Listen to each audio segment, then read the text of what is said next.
While Count Ciano's political maneuvering played a dominant role in pushing for Albania's annexation, debates within the Italian Grand Council and military leadership continued, and Marshal Pietro Badoglio, the chief of the general staff and the most senior military officer in Italy, repeatedly expressed his doubts about the necessity and the timing of the invasion, and he warned that Italy's armed forces were ill prepared for even a limited operation.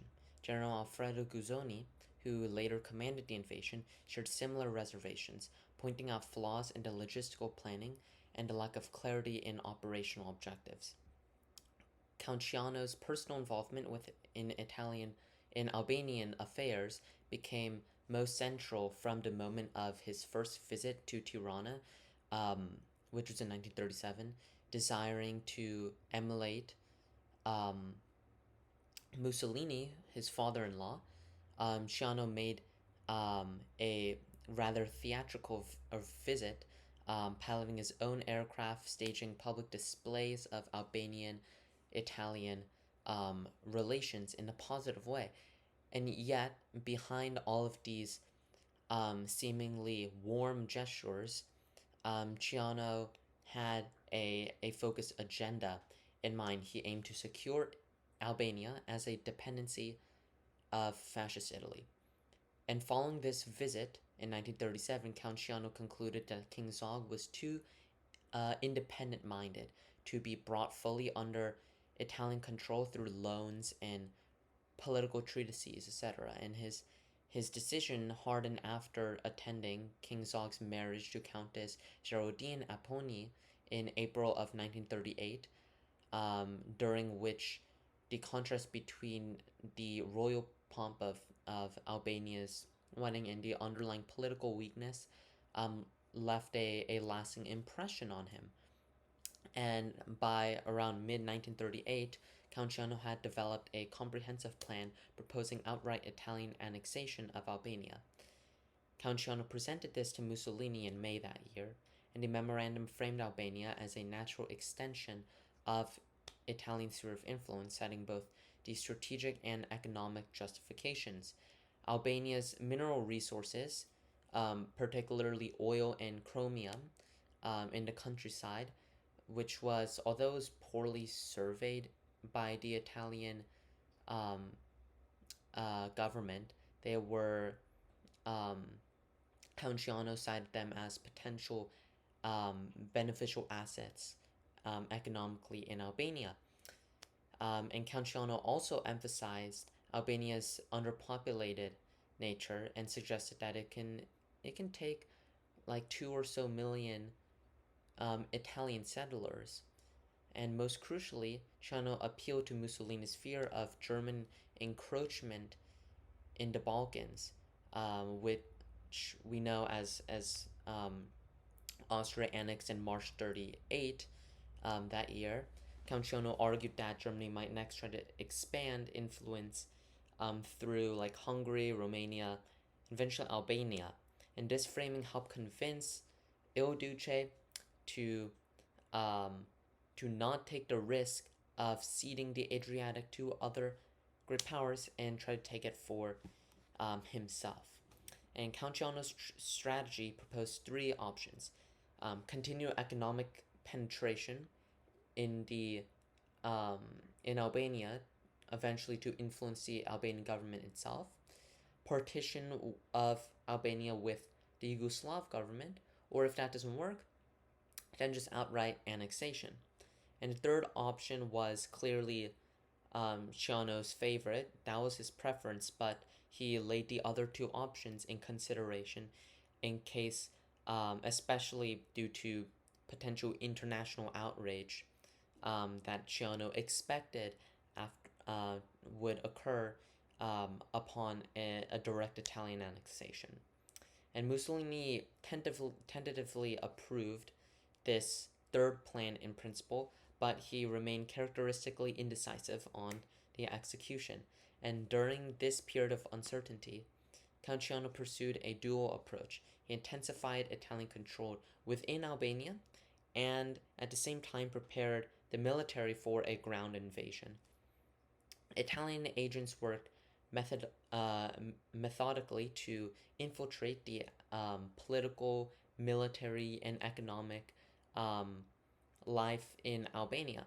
And the Italian military instructors embedded in the Albanian army, um, which was actually somewhat substantial, were tasked with creating annexationist cells within the Albanian army itself. And Italian advisors expanded their roles in the Albanian ministries and youth organizations that were modeled on the Italian fascist groups were promoted in Albania through the efforts of operatives like Giovanni Giro.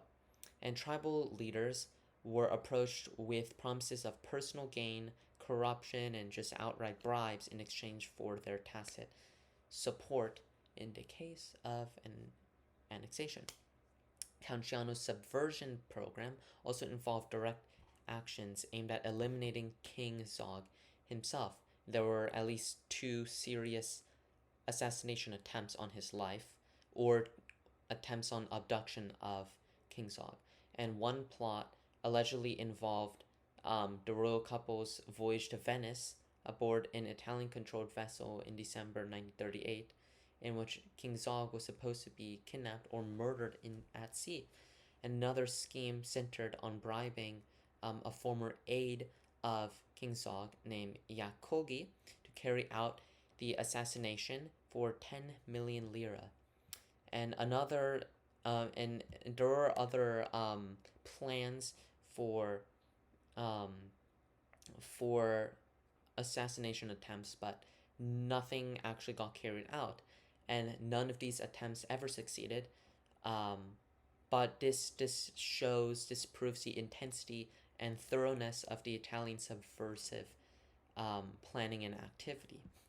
And the political nature in Tirana grew increasingly tense over this year, and King Zog became aware of the Italian plans, especially after uncovering Giro's organization of pro-Italian fascist cells within Albania. And in response, King Zog expelled Giro and ordered arrest of several pro-Italian agitators and mobilized elements of the army and tribal forces that were pro-fascist or pro-Italian.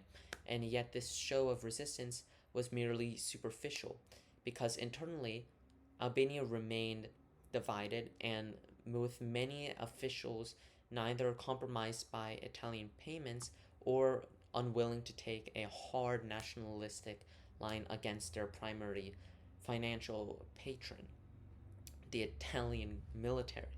And by early 1939, their diplomatic options narrowing, Count Ciano resumed pressure on Mussolini to approve the invasion for real.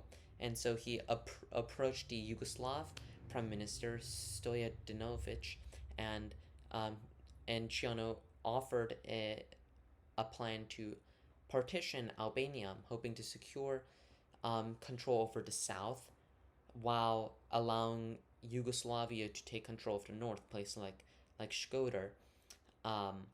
But the plan collapsed when the Yugoslav regent Prince Paul vetoed this whole idea, because he was unwilling to absorb more Albanians into this ethnic mosaic that existed in Yugoslavia, particularly since he didn't want more non-Slavic and Muslim ethnicities to break up the already very volatile political situation within the Yugoslav government. And this rejection convinced Gianni Mussolini that Italy should proceed in the invasion alone. And these concerns reached the Grand Council of Fascism, the highest policy-making body in Italy, and military leaders clashed with political hardliners. Count Ciano and other pro-annexation figures emphasized the prestige and the geopolitical imperatives for annexing Albania, and they sidelined purely military assessments. And Mussolini, while he was definitely swayed by these arguments, maintained a degree of caution uncharacteristic for him, and preferred to avoid direct confrontation with um, other powers such as Greece or Yugoslavia that may have a problem with Italian uh, annexation of Albania. And yet, in the face of mounting pressure from both Sciano and his fascist ideologues, dissent was gradually silenced on the military side and the political side. And by late March of 1939, formal resistance within Italy's upper echelons had pretty much been entirely suppressed, and logistical and military plannings proceeded despite ongoing doubts within the government.